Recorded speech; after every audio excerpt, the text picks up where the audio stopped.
आज हम बात करने वाले हैं जुजुत्सु काइसेन सीजन 3 एपिसोड 12 के बारे में। बेसिकली इस वीडियो में हम मांगा से चैप्टर 178, 79 और 80 को कवर करेंगे। तो चलिए अब हम बिना देरी के इस वीडियो को शुरू करते हैं। ऊरो और रyu सोचते हैं क्या वो अभी तक अपनी पूरी पावर का इस्तेमाल नहीं कर रहा था। रीका पूछती है यूटा तुम किसका इस्तेमाल करोगे। रीका ओकोत्सु के लिए एक स्टोरेज का काम करती है जो कि उसके लिए कर्स्ट एनर्जी और कर्स्ट टेक्निक्स को स्टोर कर सकती है। रीका और इमोटो के जाने के बाद भी रीका शिकिगामी उसके पास रही। रीका के साथ वो 5 मिनट तक अपना कनेक्शन बनाए रख सकता है। रीका ऊरो की तरफ बढ़ती है। ऊरो अब यूटा के चेहरे को देखकर हैरान थी क्योंकि अब वो कर्स्ट स्पीच का इस्तेमाल कर सकता था। यूटा कहता है हिलना मत। यूटा और रीका मिलकर ऊरो के ऊपर बहुत सारे हमले करते हैं। फिर रीका यूटा को ऊपर हवा में उछाल देती है। रyu रीका के ऊपर हमला करता है पर रीका इस अटैक को आराम से रोक देती है।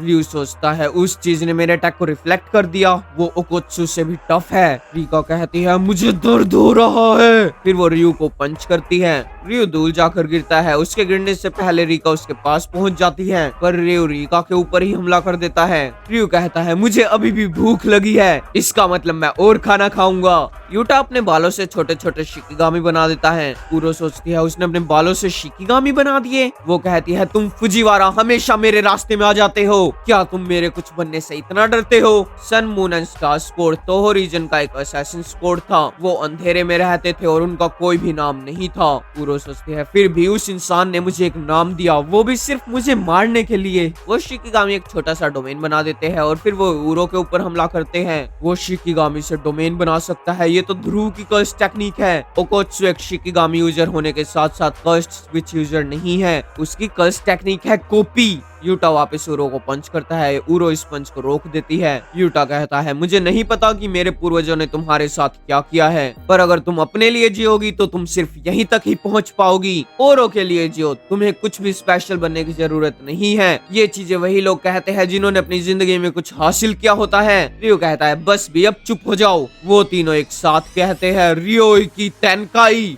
जब दो डोमेन आपस में भिड़ते हैं तो उनका गारंटेड हीट इफेक्ट खत्म हो जाता है। अगर रyu और ऊरो जीतना चाहते हैं तो उन्हें रीका को डोमेन के बाहर रखना पड़ेगा, पर रीका बाद में डोमेन के अंदर आने की कोशिश कर सकती है। रीका इस वक्त उस डोमेन के बाहर थी। इशिगोरी ने रीका को 20 मीटर दूर फेंक दिया था, पर रीका के अंदर की रीका और इमोटो ये सहन नहीं करेगी। रीका को गुस्सा आ रहा था और उसी पल कुरोउरुशी वापस आ जाता है। वो कहता है मुझे खून पसंद है। ये ब्लैक डीमन अब वापस आ चुका था।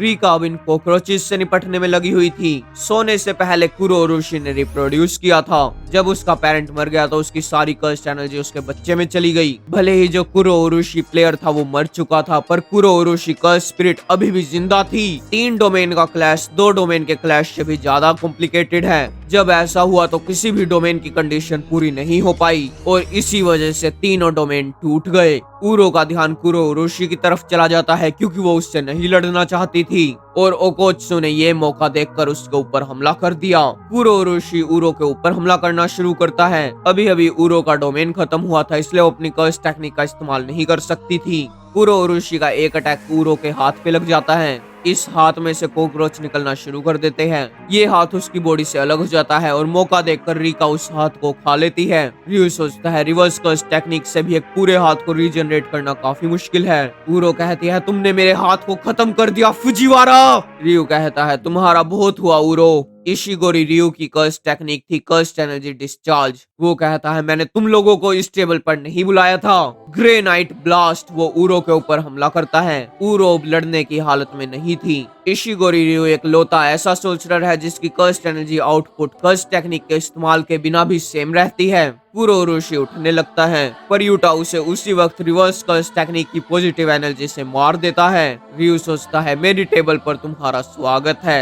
यूटा की कर्स टेक्निक अभी तक वापस नहीं आई थी। जब यूटा रीका के साथ कनेक्ट करता है तो वो अपनी कर्स्ट एनर्जी को फायर कर सकता है, पर फुल पावर पर भी उसके ब्लास्ट की पावर इशिगोरी के ब्लास्ट से कम है। इसलिए वो इशिगोरी के हमला करने से पहले हमला करने की सोच रहा था। पर जब उसने इशिगोरी की आंखों में देखा तो उसे 400 साल की भूख और प्यास दिखी। यूटा कहता है बस अब की बार। यूटा को लड़ाई में कोई भी मतलब नहीं दिखता, पर इशिगोरी की आंखों ने उसे पिघला दिया था। वो दोनों एक साथ अपनी बीम को फायर करते हैं। पर रयू की बीम ज्यादा स्ट्रॉन्ग थी। वो यूटा को ब्लास्ट कर देता है। रयू कहता है ये काफी मीठा था ओकोत्सु, मेरे पास एक आइडिया है, क्यों ना चलो इसे वापस करते हैं। रीका उसकी तरफ बीम फायर करती है। यूटा भी अपने आप को हील करके उसकी तरफ आगे बढ़ता है। रयू सोचता है वो बड़ी चीज खुद भी फायर कर सकती है, पर जो भी तुम कर सकते हो वो मैं भी कर सकता हूँ। वो रीका की बीम को अपने हाथ से रोक देता है। रयू सोचता है ये बीम उतनी पावरफुल नहीं थी, तुमने डोमेन का भी इस्तेमाल किया और तुमने मेरे साथ ये खाना भी एंजॉय किया, मुझे नहीं लगता कि तुम ज्यादा जल्दी हील कर पाओगे,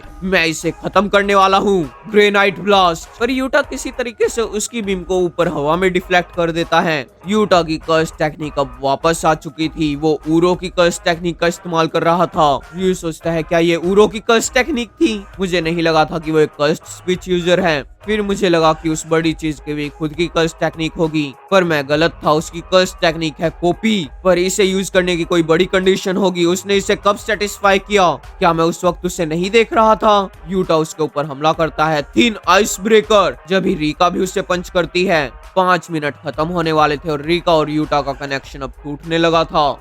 जब ही रयू रीका को बहुत जोर से पंच करता है। ये हमला रीका के लिए बहुत ज्यादा था, भले ही वो अपनी पूरी पावर पर थी, अब वो अपनी लिमिट पर पहुंच चुकी थी। जब भी यूटा उसके ऊपर लगातार हमले करता है, वो दोनों एक दूसरे के ऊपर लगातार हमले कर रहे थे। रयू सोचता है मुझे नहीं लगा था कि मुझे और खाना मिलेगा, ये मेरा डेजर्ट है। जब ही यूटा रयू को पकड़ लेता है। यूटा कहता है अब ये खत्म हुआ। ऊपर से एक बीम आकर रयू को लगती है। अब रयू लड़ने की हालत में नहीं था।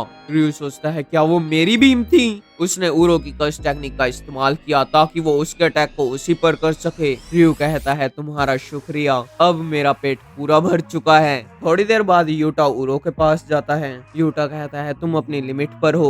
ऊरो कहती है मैंने ये देखा है, सोर्सरर, कर्स स्पिरिट और स्ट्रॉन्ग फाइटर, उन सबको एक ही चीज मोटिवेट करती है, बहुत ज्यादा गुस्सा, जो कि उन्हें बाकी चीजों के प्रति अंधा बना देता है, बिल्कुल किसी डिजास्टर की तरह। वो सुगुना की ओरिजिनल फॉर्म के बारे में सोच रही थी। तुम रहम दिल के हो ओकोत्सु। यूटा कहता है ये कोई तारीफ नहीं थी। वो अब रयू के पास पहुंच चुका था। ऊरो ने भी यही कहा था कि अपने ओपोनेंट को जिंदा छोड़ने में कुछ भी फायदा नहीं है। रयू कहता है वो अभी तक जिंदा थी, डोमेन के बाद जरूर मेरे ब्लास्ट कमजोर हो गए होंगे। वैसे वो लगातार कुछ बोले जा रही थी, वो किसी चीज को लेकर गुस्सा थी। यूटा कहता है हाँ कुछ ऐसा ही समझ लो, मैं उसे कुछ भी नहीं कह सकता था क्योंकि वो उसके मुंह पर एक चाटे जैसा होता, क्योंकि मैं ब्लेस्ड हूँ। रयू कहता है क्या सच में। यूटा कहता है तो चलो अब मुझे अपने सारे पॉइंट्स दे दो। कोगानी कहता है रूल 10, प्लेयर्स आपस में पॉइंट ट्रांसफर कर सकते हैं। रयू कहता है अच्छा तो उस रूल के बिना तुम हमें मार देते। यूटा कहता है हाँ शायद तुम्हें मेरे दोस्तों को थैंक यू कहना चाहिए। ताका को ऊरो और इशिगोरी रयू से पॉइंट मिलने के बाद यूटा ओकोत्सु के पास अब 190 पॉइंट्स थे और ये एपिसोड यहीं पर खत्म हो जाता है।